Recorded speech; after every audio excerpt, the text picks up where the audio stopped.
must see this droid safely delivered to him on Alderaan. This is our most desperate hour. Help me, Obi-Wan Kenobi. You're my only hope. C'est l'heure de parler de science. Ce matin, on réveille nos neurones avec Renault, communiqué par hologramme. C'est quelque chose qu'on a l'habitude de voir dans des films, hein, comme Star Wars notamment. Mais il y a des chercheurs qui travaillent très, très fort pour que ce genre d'image-là soit dans notre monde réel. Honnêtement, ça me fait un peu peur, Renault. J'espère que c'est vous, vraiment le vrai Renault, qui est avec moi ce matin. C'est vraiment moi qui est là, inquiétez-vous pas. Moi, ça m'amuse. Sincèrement, là, ça fait depuis que j'ai 6 ans que j'ai vu Star Wars, que je rêve de voir ce genre d'image-là en hologramme apparaître. Oui. Bien, en fait, ça va dépendre de la recherche. J'espère que ça va arriver. Ça, c'est moi, mais ça va dépendre. Mais quand on regarde la recherche qui a été présentée cette semaine par des chercheurs britanniques, ça a été publié dans la revue Nature, c'est vraiment quelque chose d'impressionnant parce que les images qu'on a vues à l'écran il y a quelques instants, c'est pas des images qui ont été projetées sur un écran ou sur de la fumée ou sur un miroir. C'est vraiment des images qui sont apparues, qui se sont matérialisées directement dans l'air. Et pour ceux à la maison qui aimeraient ça faire ça, il va falloir 3 choses. Des particules de polystyrène, des lumières LED et des ultrasons. Okay. Donc, même si vous avez tout ça, ça va être un peu compliqué. Je vous recommande peut-être d'attendre l'appareil des chercheurs. Ça s'appelle l'appareil qui peut faire ça s'appelle un piège acoustique multimodal. Donc, dans le fond, ce que ça fait, c'est imaginer une caisse qui est remplie de petits haut-parleurs qui vont émettre des ultrasons.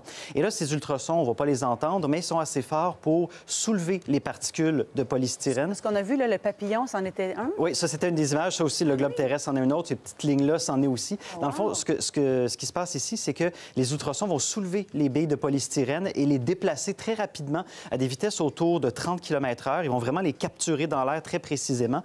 Et à cette vitesse-là, l'œil n'est pas capable de suivre la particule. Il va juste voir la traînée, l'image, en fait, qui est laissée derrière. Puis ensuite, tout ce qui reste à faire, c'est projeter de la couleur dessus avec les lumières LED. Et ça nous donne cette image-là. Éventuellement, on veut représenter des humains, j'imagine. Ça, c'est probablement ça va dépendre de où est-ce qu'il... ça jusque-là. C'est probablement que c'est une des choses qu'ils veulent faire là, pour le divertissement ou pour des films ou même pour présenter des données autrement. Et ce qui est impressionnant avec ces images-là, c'est qu'on peut presque y toucher parce que l'appareil est capable de détecter quand une main humaine s'approche de l'image. Et donc, il va envoyer d'autres ultrasons dans l'air pour essayer de donner une genre de résistance par rapport au doigt pour donner l'illusion d'un toucher. Donc, c'est vraiment quelque chose qui est impressionnant. Pour l'instant, c'est des petites images, une dizaine de centimètres. Mais si tout va bien, on imagine la technologie devrait avancer assez rapidement.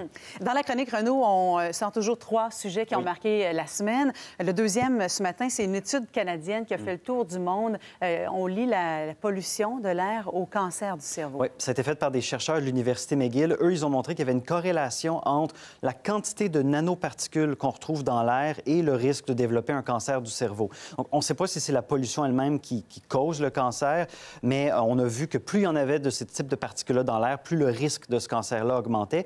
Et c'est vraiment important parce que le cancer du cerveau, c'est un cancer qui est quand même assez rare, mais qui est très sévère. La Société canadienne du cancer estime qu'en 2019, il y a 3000 Canadiens qui vont développer cette maladie-là. Là-dessus, il y a 2400 qui vont en mourir. C'est quelque chose qui est vraiment très sévère. Et les chercheurs, les particules qui seraient responsables de cette maladie, en fait, qui pourraient en augmenter les risques, c'est ce qu'on appelle des particules ultra fines. Donc ça, c'est des particules, imaginez, sont plus petites que les cellules de notre peau. Donc quand on les respire, elles se rendent très loin dans notre corps. Elles peuvent aller jusque dans la circulation sanguine, entraîner plein d'effets de problèmes de santé. Et c'est des particules qui augmente le risque de cancer. C'est ça, ça augmente. Ça vient de tous les risques de tous les types de combustion, surtout les moteurs à essence, et ça augmente vraiment les risques de cancer. On voit les chiffres à l'écran ici.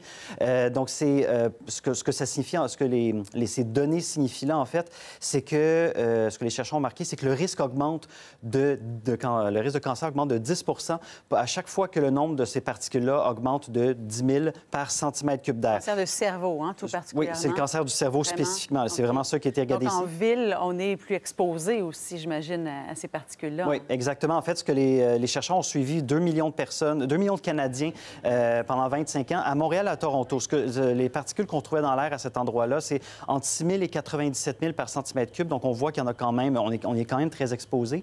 Et ce que ça signifie pour les Canadiens, cette hausse de risque-là, c'est un cancer de plus pour chaque 100 000 habitants. Ça peut avoir l'air peu, mais quand on transpose ça sur des dizaines de millions de personnes ou dans des pays où la pollution est vraiment plus élevée, bien, le risque de cancer, le nombre de cancers peut augmenter très rapidement. Oui, oui. Donc, il va falloir d'autres études pour... En Inde, la New Delhi, avec toute la pollution qu'on voit. Effectivement, en Inde, on peut imaginer que c'est assez dramatique. Donc, il va falloir d'autres études pour confirmer ça et surtout comprendre comment ça fonctionne. Mais puisque ces particules-là ont déjà été liées à plein de maladies, ça devrait arriver assez rapidement. Et on termine, Renaud, rapidement sur un animal fort étrange qui réapparaît comme ça. Oui, c'est un animal, on le voit à l'écran en ce moment. Là, on appelle ça un chevretin argenté.